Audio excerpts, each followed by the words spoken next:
Olá pessoal, tudo bem? Vamos continuar a nossa análise sobre a Lei de Introdução às Normas do Direito Brasileiro para tratar das inovações que foram inseridas a respeito da interpretação e da aplicação do direito público. Eu já comentei um pouquinho na aula anterior sobre o artigo 20 e o artigo 21, e aqui eu vou comentar outros artigos, não é? Especificamente o artigo 22, o artigo 23 e o artigo 24, tá certo? O artigo 22, ele pode ser dividido em duas partes. O caput e o parágrafo 1º tratam de interpretação da lei administrativa. Vejam que o artigo 22 diz o seguinte: na interpretação de normas sobre gestão pública, serão considerados os obstáculos e as dificuldades reais do gestor e as exigências das políticas públicas a seu cargo, sem prejuízo dos direitos dos administrados. Vejam, esse artigo é bastante interessante. Uma leitura rápida desse artigo pode entender que haverá diferentes padrões de legalidade, mas não é isso do que se trata. Vejam, muitas leis administrativas, para serem implementadas, dependem, obviamente, de interpretação. Aliás, todo direito, mesmo que ele seja bastante claro, né, depende de interpretação. Acontece que as normas das políticas públicas, né, das leis que instituem políticas públicas, aceitam inúmeras interpretações distintas. Agora, muitas vezes, os órgãos de controle elegem uma interpretação daquela lei, daquela norma legal, e acabam tomando aquela interpretação como a única interpretação correta. Então, o que a Lindbe vem a dizer de novo aqui? A Lindbe muito claramente explica que, se uma norma aceita várias interpretações, não é possível que se tome uma única interpretação como legítima. A interpretação da norma tem que ser aceita desde que ela seja plausível naturalmente diante do texto legal e desde que ela seja compatível com os obstáculos e as dificuldades reais do gestor.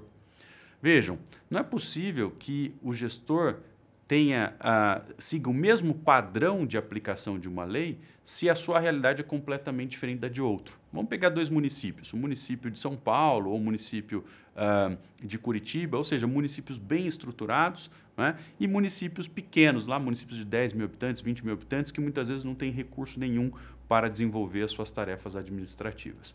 Obviamente, aquele gestor público do município pequeno e o gestor público do município grande, muito provavelmente interpretarão de maneira diferente algumas normas e farão a implementação de políticas públicas de maneira também um pouco diferenciada.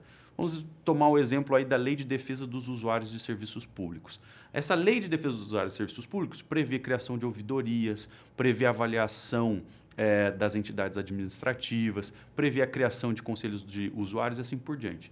No entanto, essas manifestações, ou melhor, essas normas da Lei de Defesa dos Usuários e Serviços Públicos aceitam inúmeras interpretações legítimas.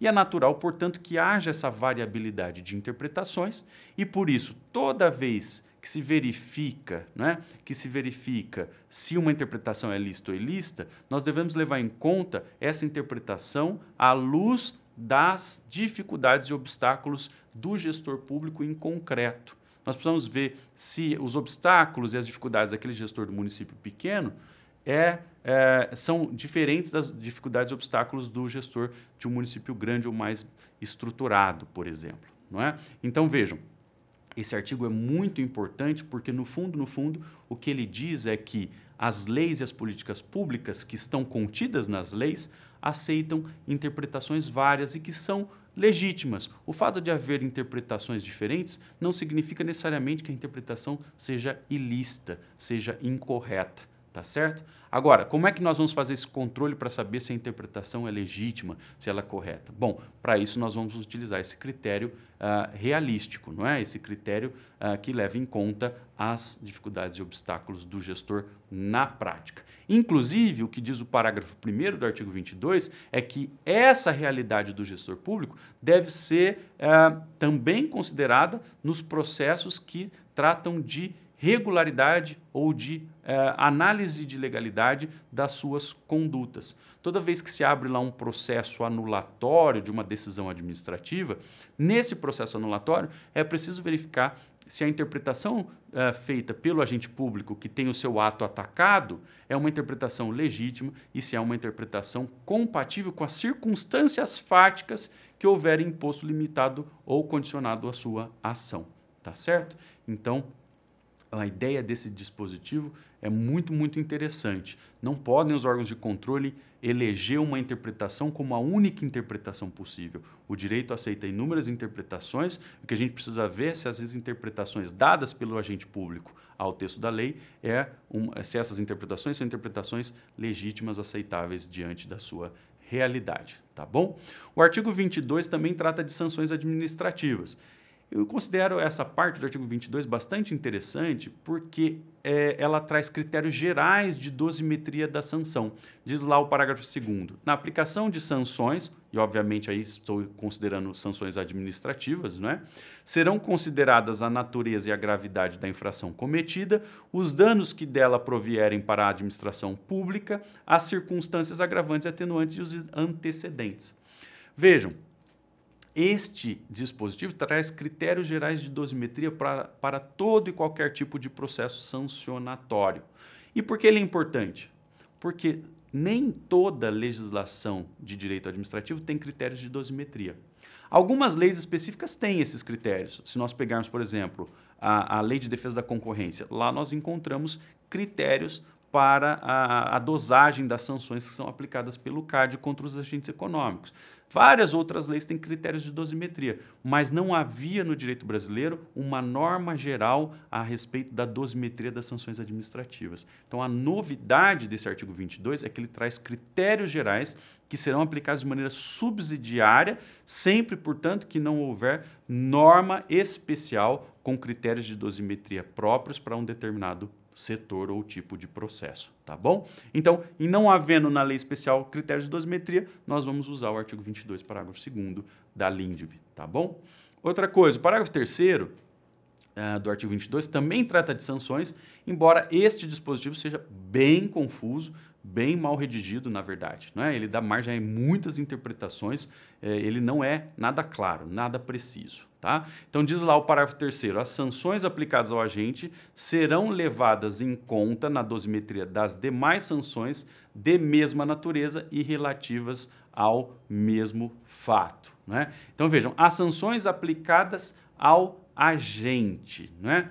O que seria esse agente? Né? O legislador está falando de agente público apenas, está falando de pessoas no geral, essa palavra agente está meio mal posta aí, não é? Então, na verdade, estou considerando que o dispositivo se refere a qualquer tipo de sanção. Então, agente deve ser interpretado como pessoa física ou jurídica que seja acusada num processo sancionador, tá bom? Essa é a minha interpretação. Serão levadas em conta essas sanções aplicadas ao agente, serão levadas em conta na dosimetria das demais sanções da mesma natureza e relativas ao mesmo fato. Essa parte final também é muito mal feita, muito confusa. Por quê? Eu posso interpretá-la de duas maneiras. Eu posso interpretá-la que, pelo fato dele já ter recebido uma sanção anterior, a próxima sanção deve ser mais agressiva, ou seja, ela deve ser aplicada com mais peso, não é? Porque há uma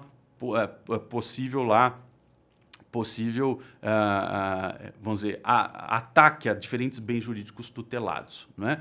E também posso interpretar desse dispositivo, não é, que se ele já sofreu uma sanção pelo mesmo fato, a próxima sanção tem que ser mais branda. Não é? O importante aí, para a gente saber qual é a interpretação mais adequada, é analisar bem o texto. Então vejam, ele está falando aí de demais sanções de mesma natureza e relativas ao mesmo fato. Então, vejam, como ele está falando de relativos ao mesmo fato, nós não devemos usar a primeira interpretação que eu dei, que é a interpretação relativa à reincidência, tá bom?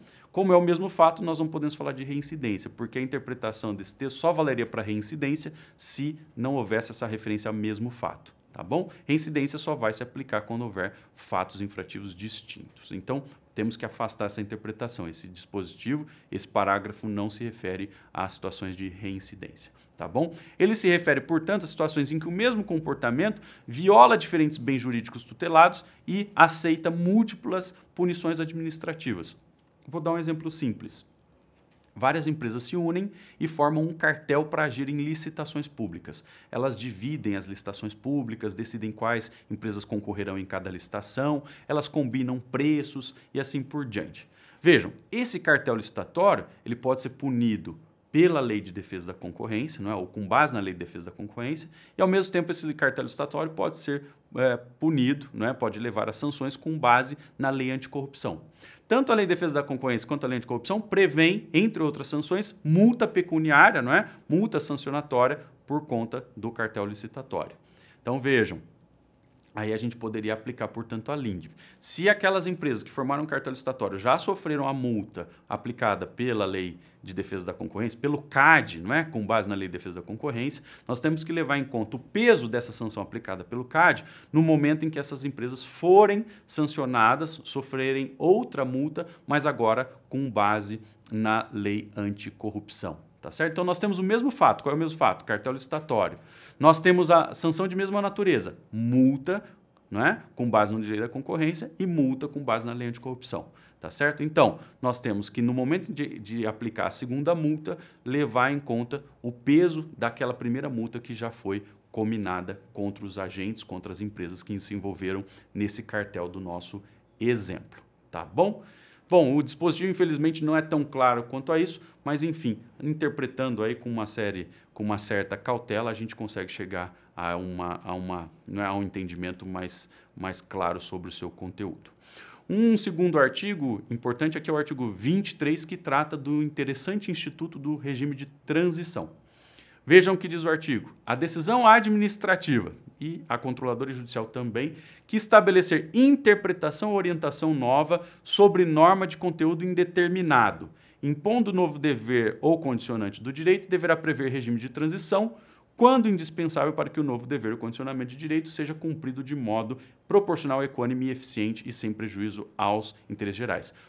Uma frase gigantesca sem ponto, né? De novo, um problema aí de redação da LINDB, né? Má redação. A má redação não contribui nunca com a segurança jurídica, não é? Porque lembrando, segurança jurídica também é segurança do direito, ou seja, é precisão, é clareza e é previsibilidade daquilo que o texto legal dispõe. Infelizmente, esse artigo 23 está longe da clareza e da precisão, mas enfim, vamos tentar extrair o que é importante dessas inúmeras linhas que compõem o caput do 23, tá? Então vejam, a ideia é a seguinte: muitas vezes a lei traz conceitos jurídicos indeterminados que são interpretados pelos agentes públicos e essa interpretação que o agente público faz do conceito indeterminado acaba afetando a vida dos particulares. Então vamos pegar lá uma agência reguladora que trabalhe com a área de energia. Essa agência reguladora na área de energia deve interpretar a lei que traz a política energética brasileira, não é? Política de energia eólica, política de energia hidrelétrica e assim por diante, tá bom? Pode ser lá que a legislação exija que os agentes de mercado observem um princípio de segurança das instalações ou segurança da rede. Pode ser que a lei não diga mais detalhes sobre o que é segurança de rede, e isso exigirá que o agente regulador interprete o que significa segurança. Esse agente regulador pode ter feito uma interpretação no passado mais branda. E aí, com o passar dos anos, o agente regulador de energia faz uma interpretação mais rígida do que se entende por segurança da rede. Essa interpretação rígida, ou mais rígida, que ele faz posteriormente, pode afetar o quê? Pode afetar a vida daqueles agentes de mercado que já agiam com base na interpretação anterior, que era a interpretação mais branda a respeito do que era segurança na rede, no nosso exemplo. Tá certo? Então, isso significa que a mudança de interpretação, né, que a mudança de interpretação acaba gerando novo condicionamento ou novo dever para aquele agente que estava agindo, que é para aquele agente que estava operando com base na interpretação anterior. Se isso acontecer, será então essencial que a administração pública crie um regime de transição, que ela crie um regime diferenciado para esses agentes públicos que estavam sob a interpretação anterior, ou um regime de gradual adaptação, não é? Tá? Então, esse regime será diferenciado em relação aos novos agentes e será um regime de adaptação, tá bom? Então, vejam, o regulamento da LINDB no seu artigo 7º, ele diz que esse regime de transição deve incluir necessariamente a menção aos seus destinatários, quais serão as pessoas físicas e jurídicas que se beneficiarão do regime de transição, desse regime de gradual adaptação. O regime também deve trazer as medidas de adaptação e o prazo e modo pelo qual o novo dever, né, o prazo e modo no qual o novo dever ou condicionamento deverá ser cumprido. Então, qual será o tempo dado aos agentes que estavam sob a nova interpretação para adaptar o seu comportamento e de que modo esses agentes que estavam sob a antiga interpretação devem adaptar o comportamento. Tá bom? Então, o regime de transição é um regime diferenciado para adaptação gradual de um agente que estava sob a antiga interpretação para uma nova interpretação que gera mais condicionantes ou deveres. E o artigo 24, aqui também objeto do nosso comentário, ele é muito interessante porque ele diz respeito ao papel da interpretação e das orientações. Eu vou explicar isso bem rapidamente aqui. De maneira geral, o ordenamento brasileiro já dizia que a administração pode até fazer novas interpretações do ordenamento jurídico, mas essas novas interpretações que um agente público faz do ordenamento não devem retroagir para prejudicar aqueles que já estavam sob a interpretação anterior. Então, o que diz aqui o artigo 24? Ele diz mais ou menos a mesma coisa. Ele diz que a revisão da validade de um ato, de um contrato, de um ajuste, um processo ou uma norma, né? Então, a revisão da validade de ato, contrato, processo ou norma, cuja produção, se houver completado, levará em conta as orientações gerais da época, sendo vedado, com base em mudança posterior de orientação geral, que se declarem inválidas situações jurídicas plenamente constituídas.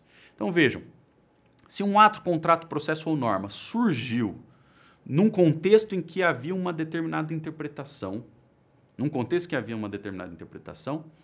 e se posteriormente esse ato, contrato, processo ou norma entrar em um processo de revisão, ou seja, de controle de legalidade, um processo no qual se verifica se aquele ato, contrato, processo ou norma são ou não compatíveis com o ordenamento, é isso que o 24 chama de revisão, tá? Nesse processo de revisão, o órgão decisório, aquele que vai dizer se aquele ato, contrato, processo ou norma é ou não ilícito, não pode levar em conta, na sua análise, as interpretações vigentes à época em que o processo de revisão corre.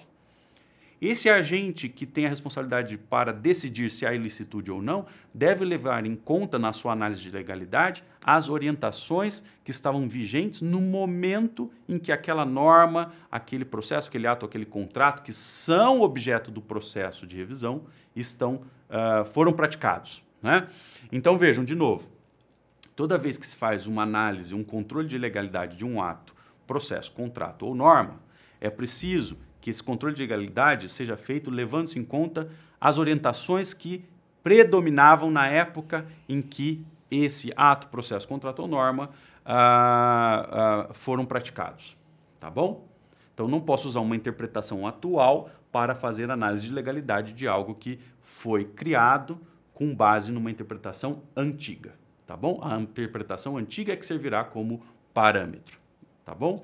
Outra coisa, a LINDB fala aqui de orientações gerais. O que são orientações gerais? Isso é muito, muito importante. As orientações gerais, elas englobam, né?